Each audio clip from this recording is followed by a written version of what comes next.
How to remove bushes. Removing bushes can seem like a chore, but digging up the roots is effective for most shrubs. You might want to remove a shrub because it's damaged, diseased or overgrown, or maybe it requires more maintenance than you have time for. Shrub roots often grow deep, but you can reach them to dig them up by first removing the top growth, leaving a single trunk or several trunks if it's a multi-stemmed bush. Rest often when pruning, sawing and digging to help avoid back strain. Remove the top growth on bushes in stages. Put on long pants, a long-sleeved shirt, safety goggles and leather gloves, and remove the largest branches you can handle one at a time. Hold the branch steady with one hand on its outer side, and cut through the branch with a pruning saw, taking care not to cut close to your hand. Remove all the shrub branches in the same way, but leave 3 or 4 branch stubs about 6 inches long on the trunk from ground level to 1 foot high, or higher if there are no branches below this height.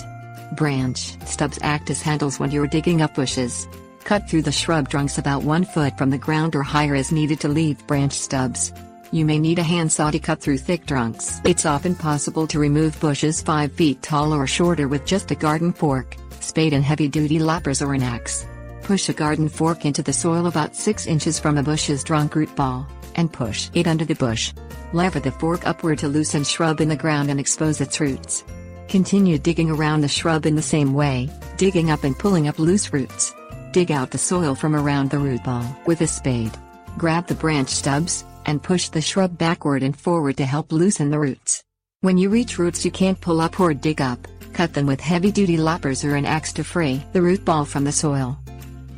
When removing large bushes, mechanical help may be needed to pull the root balls out of the ground. Use a car jack stand, chain and beam to remove bushes too large to dig up. Remove as many roots and as much soil as possible around the bush's root ball, and cut all the roots you can see. Place a jack on one side of the shrub's stump and a jack stand on the other side. If the ground isn't firm, place the jack and jack stand on wooden planks. Fix a chain securely to the stump, and rest a 6-foot-long, 4-inch by 6-inch beam on the jack, the stump and the jack stand. Attach the chain to the beam, raise the jack slowly. As the jack rises, the root ball is pulled out of the ground.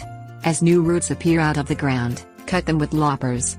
Another option is to call a professional contractor to have the shrub stump ground out. Applying herbicides helps prevent removed bushes from growing back. Roots left in the soil after removing bushes sometimes resprout, but you can help prevent sprouts from appearing by painting the cut root surfaces with a triclopirin glyphosate herbicide. This may affect new plantings because triclopirin glyphosate harm most plants.